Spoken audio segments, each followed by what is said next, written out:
Hello everyone and welcome to a special knockout round edition of Instant Replay where I give you my take on the most controversial plays from Toronto and LA. I'm Simon Borg. We start at BMO Field in Toronto FC's first ever home playoff match, and I thought TFC had two solid penalty shots in the opening 21 minutes. It was 0-0 in the 13th minute when Philadelphia's Fabinho takes to the ground in his own box, and I thought his outstretched leg trips up Jozy Altidore, and you even see Jozy pleading with referee Baldomero Toledo for the whistle, which wasn't coming.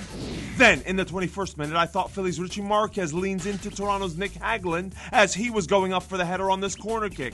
And even though the play continues, I thought the initial foul, worthy of a penalty in my opinion, could have still been called. Now, a penalty appeal on the other end of the field. With Toronto leading 1-0 in the 37th minute, TFC center back Drew Moore essentially clotheslines the Union CJ Sapong in the box. That's a foul for me, but Toledo doesn't call it. The Union did eventually score a goal through Alejandro Bedoya in the 73rd minute, but when we look at the freeze frame, it seems to me like Bedoya was likely offside on the headed pass by his teammate. And I say likely because the angle we have is less than ideal. Assistant Ian Anderson doesn't flag it. Now, a big storyline for Toronto fans in this game, the yellows to Michael Bradley and Altidore. And what that means is that if they get another yellow in one of the next 3 games, the 2 conference semis and the first game of the conference championship, they'll have to sit out a match. Altidore was sitting on his yellow when he scored Toronto's 3rd goal with 5 minutes left, but should he have gotten a 2nd yellow on the celebrations here? The laws of the game say that leaving the field of play to celebrate a goal is not a cautionable offense, but they do say that a player must be cautioned for climbing onto a perimeter fence. And we checked with pro, and crowd safety issues are also a consideration. Not sure any of that is the case here.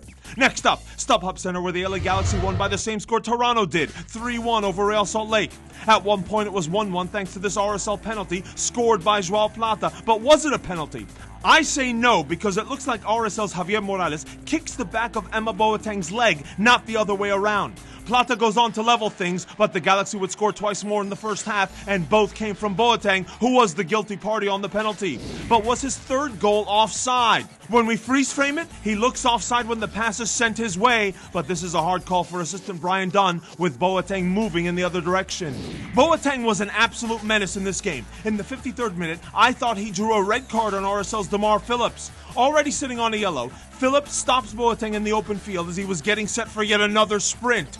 That, to me, is the definition of a caution for stopping a promising attack, but Kelly graces Phillips, and no cards are shown. Then there was this tackle by LA's Badjo Husidic 10 minutes later. Colin N. wrote to tell us that he thought it was a huge red, and I agree. Luckily for Plata, Husidic doesn't make full contact, but there's no doubt to me that it still endangered the safety of his opponent. Referee Alan Kelly opts for a yellow. Let us know what you think, and until the next playoff match day, for our editor Abner Sevis, I'm Simon Borg. See you next time!